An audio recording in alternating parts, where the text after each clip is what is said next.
हरिओम। श्री विष्णु भगवान की जय हो। आइए आप लोग को एकादशी व्रत कथा, योगिनी एकादशी व्रत कथा सुनाते हैं। आषाढ़ मास के कृष्ण पक्ष की इस एकादशी को भगवान नारायण की पूजा आराधना की जाती है। श्री नारायण भगवान विष्णु का ही एक नाम है, अतः अन्य एकादशियों के समान ही भगवान विष्णु अथवा उनके लक्ष्मी नारायण रूप की पूजा आराधना करें और दान आदि की क्रियाएं पूर्ण करें। इस एकादशी का व्रत करने से संपूर्ण पापों का क्षय होता है और पीपल का पेड़ काटने जैसे पाप तक से मुक्ति मिल जाती है। किसी के दिए हुए शाप तक का निवारण हो जाता है। योगिनी एकादशी का व्रत करने से इस व्रत को करने वाला इस लोक में सभी सुखों को भोग कर अंत में मोक्ष को प्राप्त कर हरि चरणों में निवास कर प्राप्त करता है, ऐसा शास्त्रों का कथन है। धर्मराज युधिष्ठिर ने कहा, युधिष्ठिर ने भगवान श्री कृष्ण से कहा, हे माधव, अब आप कृपा करके मुझे आषाढ़ मास के कृष्ण पक्ष की एकादशी के महात्म्य, विधि विधान आदि को इसके नाम सहित बतलाइए। इससे आगामी पीढ़ियां इस एकादशी के बारे में सहस्त्र सम्मत जानकारियां प्राप्त कर सकेंगी। भक्त वत्सल भगवान श्री कृष्ण बोले, हे राजन, आषाढ़ मास के कृष्ण पक्ष की एकादशी का नाम योगिनी एकादशी है। समस्त पापों की क्षय करने वाला और इस लोक में सभी सुख और अंत में मोक्षदायक है। इस एकादशी का व्रत, योगिनी एकादशी का व्रत करने से देवताओं के दिए गए श्राप तक से मुक्ति प्राप्त हो जाती है। पुराणों में वर्णित एक कथा को आपको सुनाता हूँ, आप उसे ध्यानपूर्वक सुनिए। स्वर्गलोक में इंद्र की अलकापुरी नामक अत्यंत भव्य और रमणीय नगरी है। इसमें यक्षों का राजा कुबेर एक भव्य भवन में रहता था। कुबेर प्रबल शिव भक्त था और प्रतिदिन प्रातः काल शिव जी की पूजा आराधना किया करता था। हेम नामक एक माली प्रतिदिन पूजा के लिए मानसरोवर के से फूल लाकर कुबेर के यहाँ पहुँचाया करता था। हेम माली की पत्नी का नाम विशालक्षी था। अप्सराओं के समान सुंदर, अत्यंत गुणवंती और महान पतिव्रता थी। हेममाली की पत्नी विशालक्षी हेममाली अर्धरात्रि में फूल लेने सरोवर जाता और सुबह वहां से फूल लाकर राजा कुबेर के यहाँ पहुँचाता। एक दिन वह मानसरोवर से पुष्प तो ले आया, परंतु कामातुर होने के कारण मार्ग में ही अपने घर रुक गया और पत्नी के साथ हास्य विनोद और रमण करने में तल्लीन हो गया।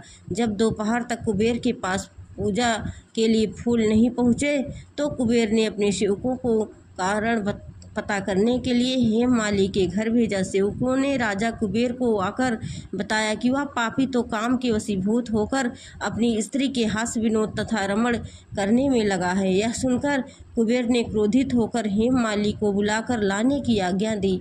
हेममाली भय से कांपता हुआ कुबेर के सामने उपस्थित हुआ। उसे देखकर क्रोध के मारे कुबेर ने नेत्र लाल हो गए और फिर कहने लगा, अरे पापी नीच कामी, तूने मेरे पूज्य ईश्वरों को भी ईश्वर श्री शिव जी महाराज का अनादर किया है। इसलिए मैं तुझको शाप देता हूँ कि तू स्त्री का वियोग, सहयोग और मृत्यु लोक में जाकर कोढ़ी होगा। कुबेर के शाप के कारण वह माली स्वर्ग से पृथ्वी पर जा गिरा और उसी क्षण कोढ़ी हो गया। मृत्यु लोक में आकर हेममाली ने घोर कष्ट भोगे। भयानक जंगलों में बिना अन्न और जल से भटकता रहा। रात्रि को निद्रा भी नहीं आती थी, परंतु शिव जी की पूजा के प्रभाव से उसको पिछले जन्म की स्मृति का ज्ञान अवश्य रहा। घूमते घूमते एक दिन वह मार्कंडेय ऋषि के आश्रम में पहुंचा। हेममाली वहां जाकर उनके चरणों में गिर पड़ा। उसको देखकर मार्कंडेय जी ऋषि बोले, तुमने कौन से ऐसे पाप किए हैं जिससे तू कोढ़ी होकर महान दुख भोग रहा है। हेममाली बोला, हे मुनि, कुबेर का सेवक हूँ।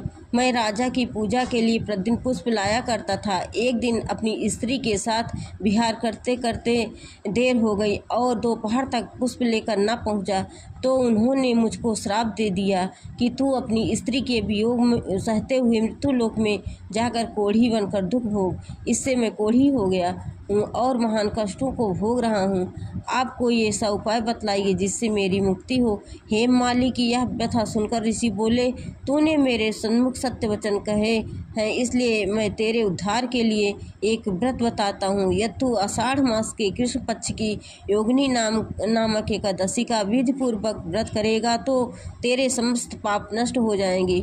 इस पर हेममाली बहुत प्रसन्न हुआ और मुनि के वचनों के अनुसार योगिनी एकादशी का विधि पूर्वक व्रत किया, जिसके प्रभाव से वह फिर अपने पुराने रूप में आ गया और अलकापुरी पहुंचकर अपनी स्त्री के साथ आनंद पूर्वक रहने लगा। हे राजन, इस योगिनी एकादशी की कथा पढ़ने अथवा सुनने का फल ही 88 सहस्त्र ब्राह्मणों के भोजन कराने के बराबर है, जबकि इसका व्रत करने पर तो समस्त पाप दूर होकर अंत में स्वर्ग की प्राप्ति होती ही है। बोली एकादशी की जय हो। हरि विष्णु भगवान की जय हो। ओम नमो भगवते वासुदेवाय। ओम नमो भगवते वासुदेवाय। आइए आरती करते हैं। ओम जय जगदीश हरे, प्रभु जय जगदीश हरे। ओम जय जगदीश हरे, भक्त जनों के संकट छिन में दूर करे, स्वामी छिड़ में दूर करे। ओम जय जगदीश हरे, जो ध्यावे फल पावे, दुख बिन सै मन का, प्रभु दुख बिन सै मन का। सुख संपत्ति घर आवे, कष्ट मिटे तन का। ओम जय जगदीश हरे, मात पिता तुम मेरे, शरण गहूँ किसकी, प्रभु शरण गहूँ किसकी। तुम बिन और न दूजा, आस करूं जिसकी। ओम जय जगदीश हरे, तुम पूर्ण परमात्मा, तुम अंतर्यामी, प्रभु तुम अंतर्यामी। पार ब्रह्म परमेश्वर, तुम सबके स्वामी। ओम जय जगदीश हरे, तुम करुणा के सागर, तुम पालन करता, प्रभु तुम पालन करता। मैं मूरख खल कामी, कृपा करो भरता। ओम जय जगदीश हरे, तुम हो एक अगोचर, सबके प्राणपति, स्वामी सबके प्राणपति। किस विध मिलूं दया मैं, किस विध मिलूं कृपा मैं, तुमको मैं कुमति। ओम जय जगदीश हरे, दीन बंध दुख हरता, तुम ठाकुर मेरे, प्रभु तुम रक्षक मेरे। अपने हाथ उठाओ, द्वार पड़ा तेरे। ओम जय जगदीश हरे, विषय विकार मिटाओ, पाप हरो देवा, स्वामी पाप हरो देवा। श्रद्धा भक्ति बढ़ाओ, संतन की सेवा। ओम जय जगदीश हरे, तन मन धन सब कुछ है तेरा, प्रभु सब कुछ है तेरा। तेरा तुझको अर्पण क्या लागे मेरा। ओम जय जगदीश हरे, नारायण जी की आरत जो कोई नर गावे, स्वामी जो कोई नर गावे। कहत शिवानंद स्वामी, कहत हरि हर स्वामी, सुख संपत्ति पावे।